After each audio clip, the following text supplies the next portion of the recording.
Welcome to The Explainer. Today, we're diving into a story that's about way more than just one football match. It really gets to the heart of player conduct, official rules, and, the very culture of the sport itself. It all starts with a goal, a gesture, and a question football seems to be really struggling to answer. I mean, that quote really hits home, doesn't it? It perfectly captures the core of what we're talking about today. One single moment on the pitch during a huge Champions League game just ignited this massive firestorm. It forced pretty much everyone, from coaches to commentators, to look at an issue that just refuses to go away. So let's get into it. Okay, so let's set the scene. We're talking about one of the biggest stages in club football, a Champions League match between Real Madrid and Benfica. But what happened next had almost nothing to do with the score. It was a confrontation that literally stopped the game in its tracks. So here's how it all went down. It's the 50th minute and Vinícius Jr. scores this absolutely incredible goal. He celebrates with his signature dance, which, believe it or not, gets him a yellow card. Then, just as things are about to restart, a Benfica player, Gianluca Prestiani, comes up to him and says something while covering his mouth with his shirt. Whatever was said, Vinícius immediately flagged it as racist abuse to the referee, who then kicked off the official protocol, halting the game for a full 10 minutes. And Vinícius, he did not hold back on social media afterward. He called the act of hiding your mouth pure cowardice.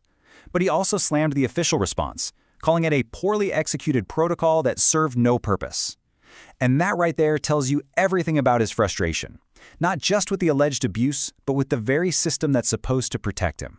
And that frustration, it comes from a really deep and painful place. Because to truly get what this moment means, you have to understand that for Vinícius Jr., this wasn't just some random one-off thing. No, it's part of a much bigger and frankly disturbing picture.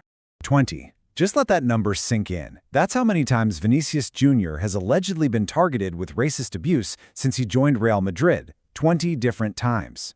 That number alone tells you we're not talking about isolated incidents. We're talking about a relentless, ugly pattern of hostility.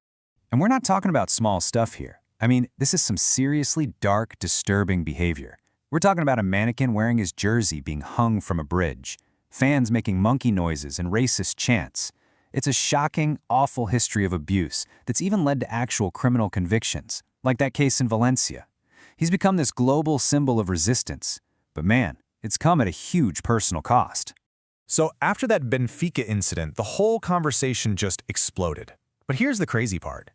Instead of everyone just condemning the alleged abuse, the spotlight somehow turned back onto Vinícius himself, and some of football's biggest names had some, interesting things to say.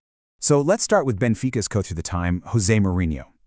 His reaction was, well, it was something. He basically suggested Vinícius should have celebrated in a more respectful way and even said that this follows him around. Critics, as you can imagine, immediately jumped on this, calling it classic victim blaming and just total hypocrisy, especially given Mourinho's own history of stirring things up on the sideline. And his argument that Benfica couldn't be racist because their club legend Eusebio was black, that didn't go over well either. And it wasn't just Mourinho. Former referee and commentator Mark Clattenburg caused a huge stir by saying Vinícius has not helped himself with his celebration. Other experts called his comments disgusting, saying he was basically justifying racism by suggesting a goal celebration could somehow provoke it. So you see the pattern here, right? In both cases, the conversation shifted from the person who allegedly said something awful to the reaction of the person who was targeted. And this is where someone like the legend Thierry Henry just nails the emotional toll of it all. As someone who faced racism himself, he talked about how incredibly lonely you feel in those moments. It's just your word against theirs. You're not just fighting an opponent on the field anymore. You're fighting for your own dignity in front of the whole world. Okay, so this naturally brings us to the system itself. I mean, there are official rules, actual procedures in place for these exact situations. But like Vinícius himself said, there seems to be a huge gap between the rules on paper and what actually happens on the pitch.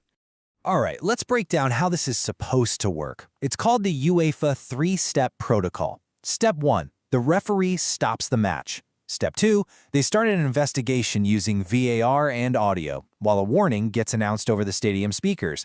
And Step 3, if the abuse keeps happening, the ref can call the whole match off. Sounds pretty clear and decisive, right? Well, as we saw in this case, the game was paused, and then it just continued. So that leads us to the billion-dollar question. Is this system actually working? The cracks start to show almost immediately. I mean, Vinícius himself called it useless. Experts point out that referees have basically zero power if they don't personally hear the abuse. And the burden of irrefutable evidence is just a massive hurdle, especially when someone's covering their mouth. This is exactly what Thierry Henry was talking about, that feeling of being completely alone. The entire burden of proof gets dumped right back on the player who was just abused. So you've got players being targeted, you've got these controversial reactions, and you've got protocols that don't seem to work. Where does that leave us? What actually needs to change to fix this mess? The consensus seems to be that accountability needs a serious upgrade right across the board. For individual players, maybe that means moving beyond just bans to actual criminal prosecution. For the clubs, it means taking real responsibility for their employees. And for the governing bodies like UEFA, it means much tougher punishments, like fines that actually hurt, and maybe even docking points. Because right now, the penalties just don't seem to fit the crime. And this leads to a really interesting kind of radical idea that's starting to gain some steam. Some experts are arguing that the very act of covering your mouth to say something to an opponent should just get rid of any plausible deniability. Basically, if you have to hide what you're saying, the assumption should be that you're saying something you're not supposed to. It's a bold idea for sure, but it's designed to tackle this exact problem of proving what was said. But in the end, it really comes back to what Vinícius Jr. himself says he's fighting for.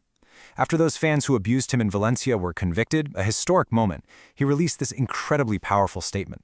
He's completely reframing his fight. He's not a victim, he's an executioner of racists, actively taking them on to create change for everybody. He is forcing the sport to look in the mirror. And so, we're left right back where we started, with one massive, lingering question. This whole incident, and the 19 that came before it, forces us to ask, are all the slogans, the protocols, and the press releases a genuine effort to stamp out racism? Or are they just an exercise in damage control for a multi-billion-dollar industry? The answer to that is going to define the future of the beautiful game.